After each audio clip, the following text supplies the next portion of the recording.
A Miami woman is accused of setting her Tinder date on fire. Authorities say that Destiny Johnson was arrested after setting the victim and his car on fire outside of a hotel. According to the arrest affidavit, Johnson and the victim had agreed to meet up for a second time on Tinder. But that's when things took a turn. According to investigators, Johnson allegedly became enraged after asking for some money. At one point yelling out, "You guys are out to get me." Then, according to that arrest affidavit, she began to pour contents of a gallon jug onto the front passenger seat, which the victim described as being yellow in color and smelled like gasoline. And guess what? After a brief struggle for that jug, the subject produced a cigarette lighter and kaboom, ignited the fluid. The victim being treated for burns. The question this morning, how do you protect yourself in this situation where, Tinder, let's face it, this is a stranger, and here you are in sometimes intimate situations. Let's bring in our guests. Psychotherapist, CEO of Life Counseling Solutions, Dr. Janie Lacey. She's in studio with us. Former criminal defense attorney Kirk Nurmi, he's up early, and former DEA Senior Special Agent David Katz. Good morning to all of you.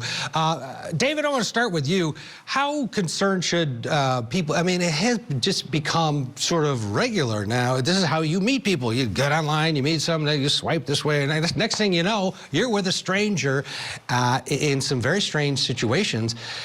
What should people do to make sure they are safe and also out there meeting people, I guess, which is the goal? No, it's, at least when you meet someone in person, you can judge the entirety of that person. A lot of communication, in fact, at least 50% of human interaction is body language. Now, all I have to go with with this particular female who's been charged in this crime is that look on her face.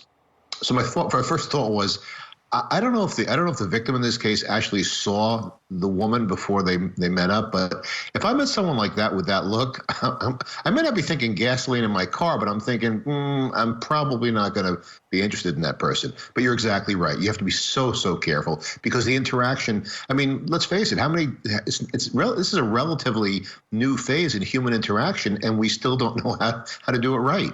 Yeah, you're right.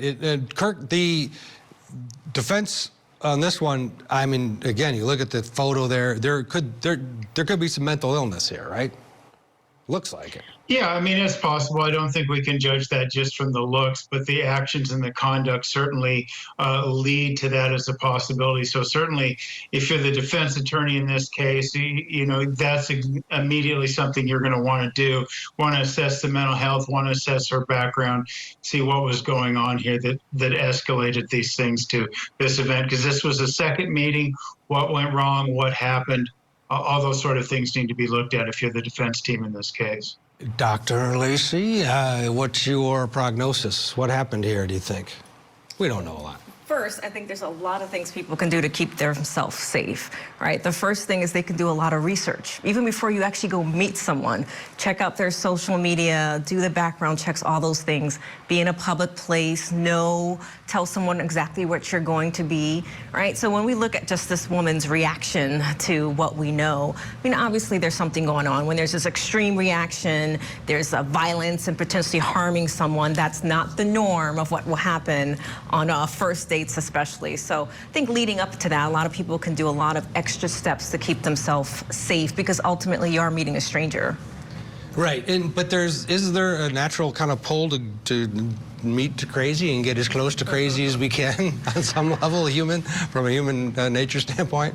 Well, I think, when you're speaking to someone on social media or online dating, right, you can say and you can be whoever you want to be. So that's why I always tell people, especially those that I'm working with, that if you are going to do online dating, don't rush it. Take your time, use your intuition, research the person, see if they actually have social media profiles, because if they truly are a real person, you can kind of get a sense of people's personality by their social media and how they present themselves online. And then take some steps to take your time before you spend a lot of time alone with them, be in a public place. Just take care of yourself in that sense.